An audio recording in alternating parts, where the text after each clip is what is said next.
Well, hello and welcome to the Good Old Days of Radio Show. This is John Tifteller, your host.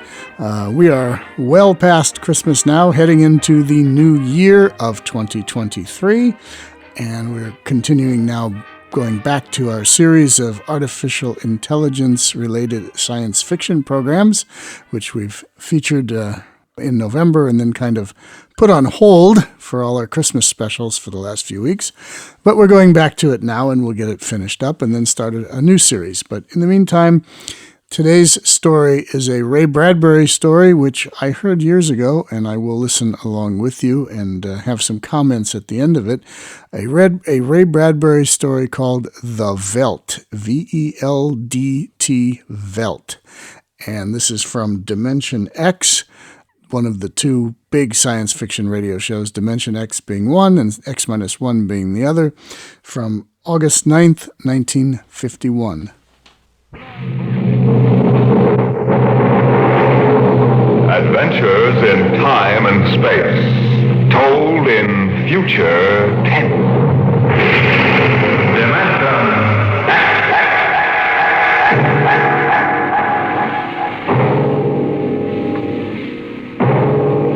The National Broadcasting Company, in cooperation with Street and Smith, publishers of astounding science fiction, bring you Dimension X.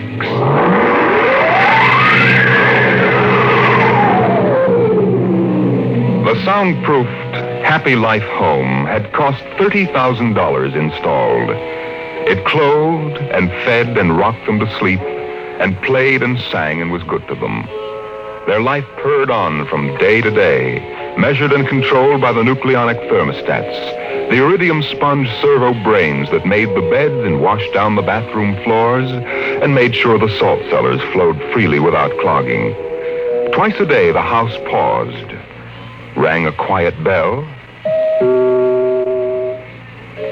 and turned precisely 90 degrees on its axis, in order that the view from the Solaroid living room windows might be varied to avoid ennui.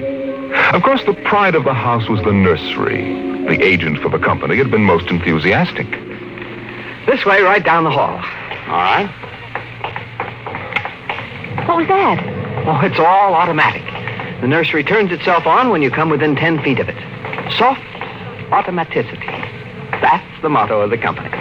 All right, now, this is the nursery. 40 feet by 40 feet and 30 feet high. Separate power unit with automatic overload circuit breakers, inspected and approved by the underwriter's laboratory. The nursery is educational, instructive, entertaining, and therapeutic. The entire control mechanism is adjusted to the electroencephalographic key of the child. How much does it cost? 30,000 FOB, Los Angeles. But that's as much as the whole house. Why, no. But we do want the best for our children, don't we? Oh, yes, we want the best for our children.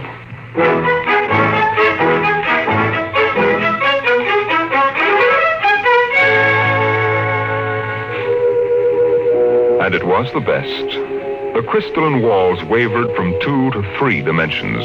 The pseudo-textured composition flooring shifted lightly from brick to dirt to waving grass. And the odorophonics wafted the scent of fantasy through the hermetically conditioned and filtered air. The nursery was the very best. But then they wanted the very best for the children. The technicians installed the nursery, and the heavy coaxial power cable was run in from the main line. The walls sprang to life, and the mental control banks and relays hummed. All right, Peter and Wendy, this is your nursery. What's so special about a nursery, Dad? Plenty. You just go in and see. Oh, do we have to? It's so big. You promised you'd play ball with me outside, Pop. Go on, kids. Try out the nursery. It's better than any old yard. Oh. Go on in, dear. You'll be surprised. Gee. Go ahead, Wendy. I'm scared. I'm not. Hey, it's nice in here. It is? Come on in, Wendy. Boy, look at the pictures on those walls. They're real. Well, almost real. You can change them any way you like just by thinking about it. Go on in, dear. Well, all right, Mommy. Hey, Wendy, look what I can do with a picture. Oh, that's a white mouse from Alice in Wonderland. Sure. I just thought about it, and there it was. Well, let me try, Peter. Let me try. Go ahead. Just think. How about the... Oh, I know. I want to see the Wizard of Oz.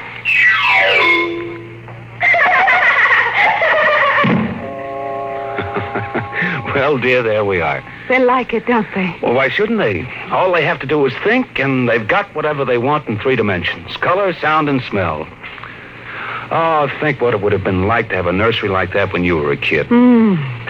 It's nice that we can give them all the advantages. Why, sure. What else are we working for, huh? That's right. Well, what do you want to do this evening? Well, the Petersons asked us over for bridge, but... Oh, we don't have to worry about the kids. They'll be all right in the nursery.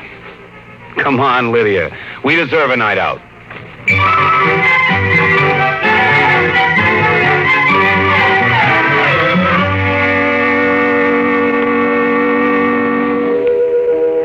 And in the nursery, the walls were a kaleidoscope of time and space and imagination. The green forest of Sherwood and quiet forms of Robin and his merry men gave way to the roll of the high seas and the smell of salt in the air as Sir Henry Morgan sailed into the harbor at Jamaica. It's my turn now, Peter. You've got to be fair.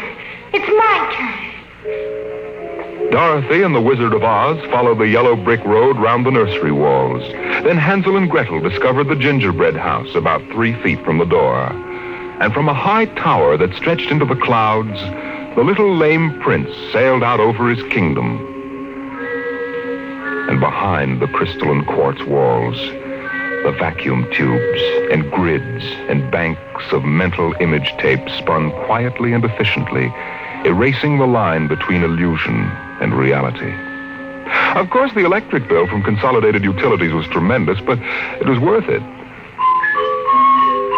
The house went on. The stove hummed happily in the kitchen, making breakfast, dinner, and supper for 4, turning the eggs over lightly and producing popovers electronically calculated by capacity to a 30-volt current and specific gravity.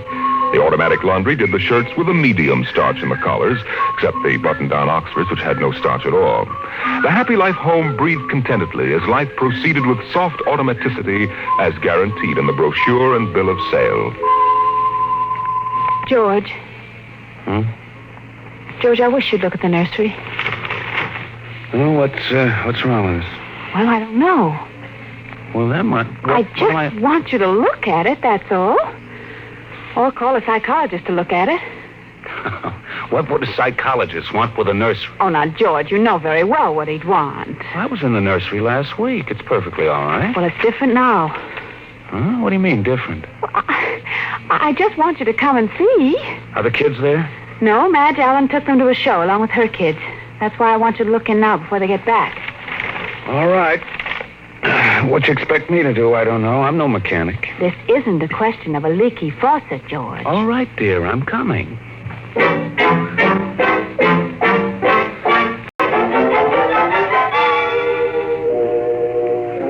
The nursery light flicked on as they came down the hall.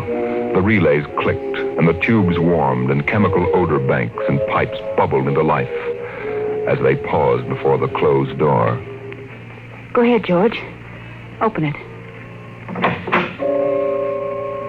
On all sides, in 3 dimensions, stretched the hot, tired landscape of an African veldt, reproduced to the last stick and pebble and bit of straw. The ceiling above them became a sky with a hot, yellow sun.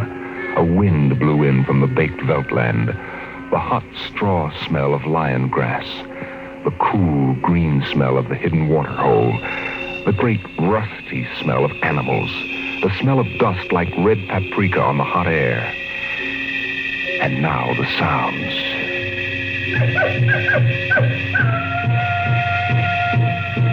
The howl of the jackal in the distance, the thump of distant antelope feet on grassy sod, and the papery rustling of the great vultures that wheeled and circled under the yellow burning sun. Oh, let's get out of this sun. It's a little too real. Oh, no, George, you promised you'd look around. Well, I don't see anything. Now, wait a minute. Look, there are the vultures. Filthy creatures. And there are the lions. Far over that way.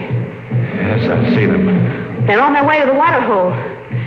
They've just eaten. Eaten? Yes, I can't see what. The sun's too strong. Well, shade your eyes. It's some animal. A zebra or a baby giraffe, maybe. Can you see it? Are you sure? It's a little too late to be sure. Nothing over there but clean bone. Vultures dropping for what's left. George, did you hear that scream? What scream? Just now. Sorry, hon, no. Here come the lions. George, they're frightening. Take it easy, Lydia. They're just illusions. It was a miracle of mechanical efficiency, the lions prowling toward them over the tawny Veldt land. A miracle of inventive genius. Every house should have one. The lions were 15 feet away. So real, so startlingly real, you could feel the prickling fur on your hand. Your mouth was stuffed with the dusty upholstery smell of their heated pelts. And the yellow of them was in your eyes, like the yellow of an exquisite tapestry. The yellows of lions and summer grass. The sound of the matted lion lungs exhaling on the silent noontide. And the smell of meat from the panting, dripping mouths. George, I'm afraid. They're so real. They're only an illusion, Lydia, that's all. Watch out! Oh, quick, outside. Oh, George. Lydia, my poor, sweet Lydia. George, they almost got her. No. Take it easy. Calm down. Yes, but I could feel their breath. No. Get a hold of yourself, Lydia. They aren't real. Walls, that's all it is. Crystalloid walls. But they look so real. Yes, darling. Of course they do. But it's all dimensional color reactionary process and metal tape film behind glass screens. It's all odorophonics and sonics. Now here, take my handkerchief. I'm afraid, George. Did you see? Did you feel? It's too real. No, Lydia. We've got to tell Wendy and Peter not to read any more on Africa. Yes, of course, dear. Do you promise? Sure. And lock the nursery for a few days. Oh, now, wait a minute, dear. Let's keep our sense of proportion. George, I want you to lock that place up. Honey, you know how difficult Peter is about that. I punished him last week by locking the nursery for an afternoon, and he threw a tantrum, and Wendy, too. Honey, they live for the nursery. I tell you, it's got to be locked. That's all there is to it. Lydia, you need a rest. Oh, I don't know. Maybe I don't have enough to do. I have too much time to think. All I do is set the menu selector dials at the beginning of the week. But, honey, that's the whole idea. The house is automatic. I know. But couldn't we turn it off for a couple of weeks? Just a couple of weeks and take a vacation. You mean that you want to fry eggs for me? Yes, I do. And darn socks, too. I feel like I don't belong here. The house is wife and mother and maid. How can I compete with the African Veldt? And you, George, you don't know what to do with yourself in the house when you're home. You're drinking too much. Am I? You feel useless, too. Yes, I suppose I do. George. Those lions can't get out of there, can they? Oh, of course not, dear. Now, don't think about it anymore.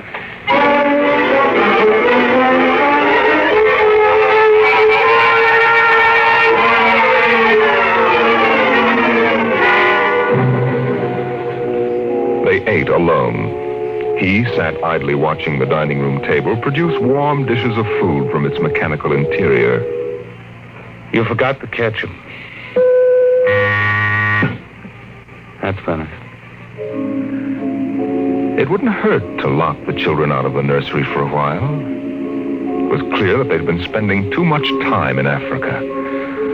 Oh, that sun. He could still feel it on his neck like a hot paw. And the lions, and the smell of blood.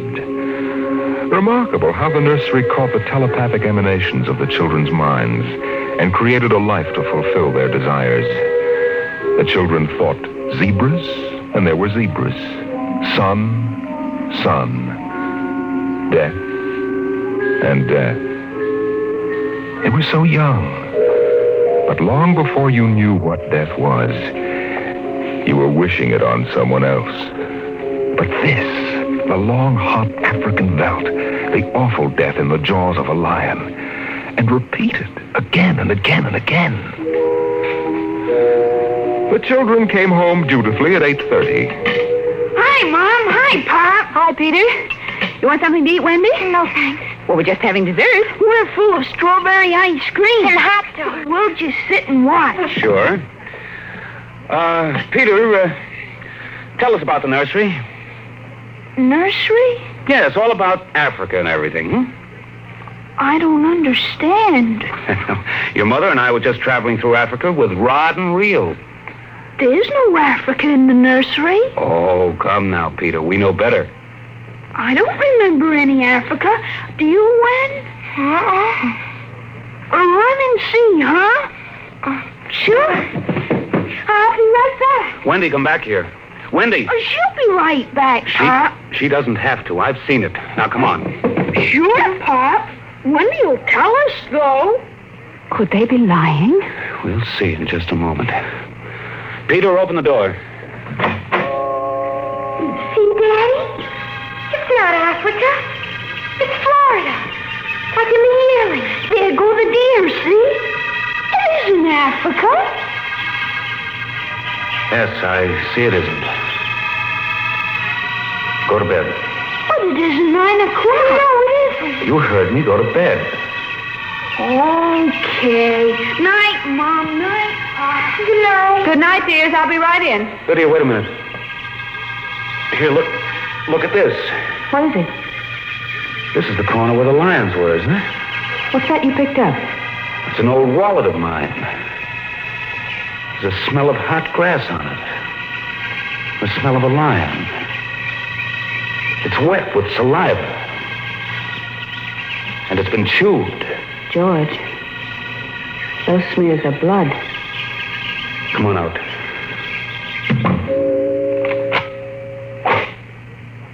Now let's go to bed.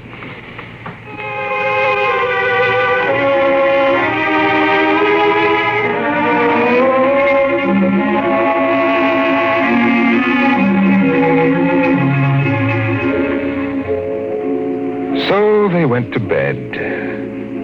But in the middle of the night, Lydia was still awake, and she knew her husband was awake. George. How did your wallet get in the nursery? I don't know. Wendy must have changed the walls from the African veldt. Honey, I'm going to keep it locked. Maybe it isn't good for the children. It's supposed to help them work off their neuroses in a harmless way. I'm starting to wonder. We've given the children everything they wanted. My father used to say children are like carpets. They should be stepped on occasionally. We've never lifted a hand. They're spoiled. And we're spoiled. I think I'll have Dr. McLean come tomorrow morning and have a look at Africa. Yes, only it isn't Africa now. It's Florida and the yearling.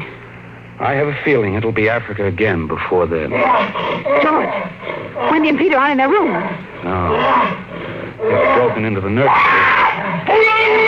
Those screams. They sounded familiar. Did they? Yes, awfully. Oh, George.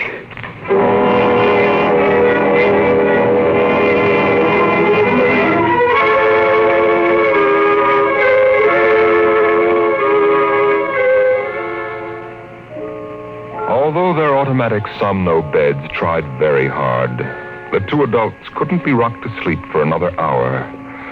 A smell of cats was in the night air. And in the morning, the stove cooked French toast, and the dining room table poured the syrup and melted butter. Pop, Yes? you aren't going to lock up the nursery for good, are you? That all depends. On what? On you and your sister? We feel that you should have some variety, dear. If you intersperse this Africa with a little Sweden or China, I thought we were free to play the way we like. well, you are within reasonable bounds. Well, what's wrong with Africa, Daddy? Oh, so now you admit you've been thinking up Africa, I wouldn't want the nursery locked up ever. Well, as a matter of fact, we're thinking of turning the whole house off for about a month. Sort of camping out. You mean I'd have to tie my own shoes instead of having my shoe tire do it? And brush my own teeth and comb my own hair and give myself a bath? Well, Wendy, it would be fun for a change, don't you think, dear? No, it'd be awful. I didn't like it when you took out the picture painter last month. Well, that's because I wanted you to learn to paint by yourself. I don't want to do anything but look and listen and smell. What else is there to do? Oh, all right. All right, go play in Africa. Are you going to shut off the house? We're considering it. I don't think you better consider it anymore, Pop. I won't have any threats from you, son. Okay, Pop. Come on, Wendy. Let's get back.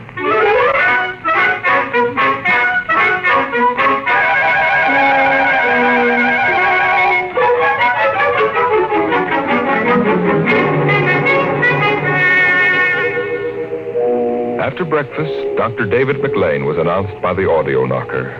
And the dining room table, recognizing him as an old friend, poured an extra cup of coffee, light with 4 lumps. I saw the nursery last year, George. It looked all right to me. You didn't notice anything unusual? No. The pattern showed the usual violence, a tendency toward slight paranoia. All children feel persecuted by their parents. Perfectly normal. I locked the nursery and they broke into it last night. I let them stay so they could form the patterns for you to see. There it is. Well, suppose we take a look at it right now.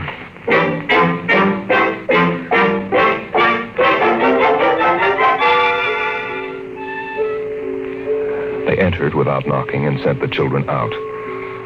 The screams had faded, and the lions were feeding quietly under the trees. Wish I could see what they're eating. Do you suppose some high-powered binoculars would... Hardly, no. How long has this been going on? A little over a month. It certainly doesn't feel good. I don't want feelings. I want fact. George, a psychologist, never saw a fact in his life. He knows about feelings, and this doesn't feel good. My advice to you is to have the whole room torn down and your children brought to me every day for the next year for treatment. Is it that bad? I'm afraid so. You know, that's why the nursery was developed originally, to let us examine the patterns left on the wall by a child's mind. But what is it? What's wrong with Peter and Wendy? Well, it's hard to say. I haven't punished them more than average, though I took away a few gadgets. Last week, I locked the nursery to show I meant business. George, you've let this room replace you and your wife and your children's affections. This room is their real father and mother. And now you come along and want to shut it. You can feel the hatred coming out of that sky. George, turn everything off. The nursery, the automatic kitchen, the whole confounded automatic house. Start now. But won't the shock be too much for the children? I don't want them going any deeper. Let's get out of here. I never liked these rooms. Get me nervous. Those lions look real, don't they? I don't suppose there's any way that... What? That they could become real. Certainly not. Some flaw in the machinery, tamper. No. I don't imagine the room will like being turned on. Nothing ever likes to die. Even a room. I wonder if it hates me for turning it on. Paranoia is thick today. Hello. Is this your scarf? It's stained. Brown. Say, that's blood. That's Lydia's. Come on, the main fuse box is out here. Go ahead. Pull the switch.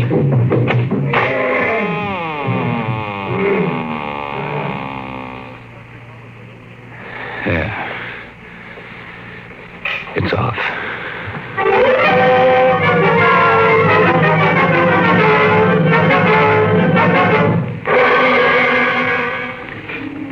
The two two children were in hysterics. They screamed and kicked and threw things. They yelled and sobbed and swore and jumped on the furniture, weeping. It's off and it stays off. The whole house dies as of now. The more I see of the mess we put ourselves in, the more it sickens me. We've been contemplating our electrical, mechanical navels for too long. We need air. Fresh, unfiltered, unconditioned air. He marched around the house, cutting switches and pulling fuses. The stove was disconnected with a roast lamb in the oven and a flapjack still in the air. The heaters, the shoe shiners, the shoelacers, the body scrubbers and swabbers and massagers. He pulled the plugs and shorted out the controls, one after the other. The house became full of electronic corpses. It was a mechanical cemetery, so silent. None of the humming, hidden energy of the machines waiting to function at the tap of a button. And by the still dining room table, its radionic insides dead and currentless, Peter wailed at the house. Don't let them do it! Don't let Pop kill everything! I hate you, Pop! I hate you! Peter, please. Insults won't get you anywhere. I wish you were dead! We were for a long while. Now we're going to start really living. One more, Daddy, just one more. Oh, Wendy, one honey. One more minute of the nursery, that's all. Just one more minute. Oh, George, it can't hurt, really. Oh, all right, only shut up. 1 minute. And that's the end. Forever. Gee, thanks, Pop, thanks. Then we're going on a vacation. Dr. McLean is coming in a half hour to help us out. Lydia, turn on the nursery. Now, remember, kids, it'll be just for 1 minute. Oh, boy. Come on, Wendy, come on. Oh, thanks, Daddy. Thanks a lot. Just 1 minute, remember. Oh, where'd I put those suitcases? Lydia! Don't shout, George. I'm right here. Oh, did you leave them alone in the nursery? Well, I've got to get ready, George. Oh, that awful Africa. What can they see in it? Well, in an hour, we'll be on our way to Iowa. What prompted us to buy a nightmare like that? Pride, I guess. We had the money and we were foolish. I guess we'd better get them out of there before they get involved with those beasts again. Pop! Pop! Pop, come in! Daddy! Mommy! Come on, quick. Wendy! Wendy, Peter, what's the matter? Hurry up. Open the nursery. Wendy! Peter! Well, they aren't anywhere. Wendy! Peter! Peter! Oh. The door. Open the door. They've locked it from the outside. Peter! Peter, open up! Peter! Don't let them turn off the nursery! Now, don't get ridiculous, children. It's time to go. Wendy! Wendy, open the door, dear! Let us out! Peter, open the door. It's time to go. Open the door. George! George, the lamp! Peter, do you hear me? Open this door. They're all around us! George! Son, do you hear me? Let us out. George, look out! They're coming!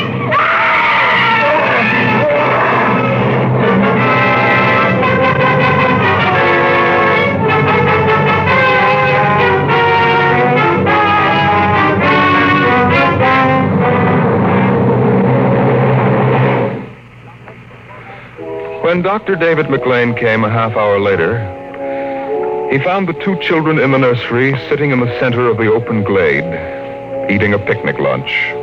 Beyond them was the water hole in the yellow Veldt land. Above was the hot sun. Dr. McLean saw at a distance the lions fighting and clawing, and then settling down to feed in silence under the shady trees. Hi, kids. Where are your mom and dad? Oh, they'll be here directly. Good. We've got to get going. He squinted at the lions with his hands up to his eyes. Now they were done feeding. They moved to the water hole to drink. A shadow flickered as the vultures dropped down from the blazing sky to finish what the lions had left. Dr. McLean. Dr. McLean? Huh? What? Have a cup of tea?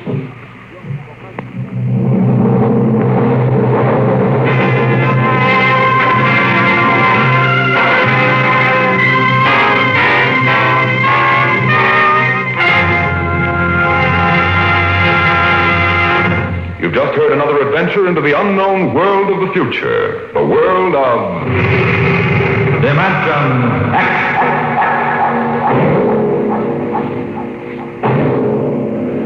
How soon we actually build a spaceship to conquer the stars depends upon many factors, not the least of which is a man, the overwhelming desire to create such a ship, and the power to have it done. Next week we tell the story of such a man, as Dimension X brings you Nelson Bond's The Vital Factor.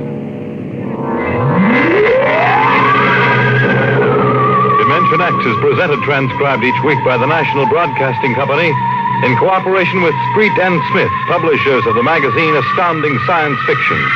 Today, Dimension X has presented The Veldt, written for radio by Ernest Kenoy from Ray Bradbury's The Illustrated Man.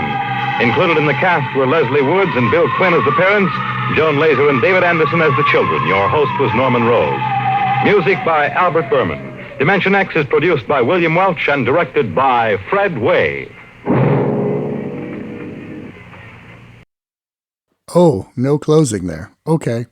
Interesting writing, as always with Ray Bradbury. You never know if the lions are real or not real, or whatever. Very strange. Strange story.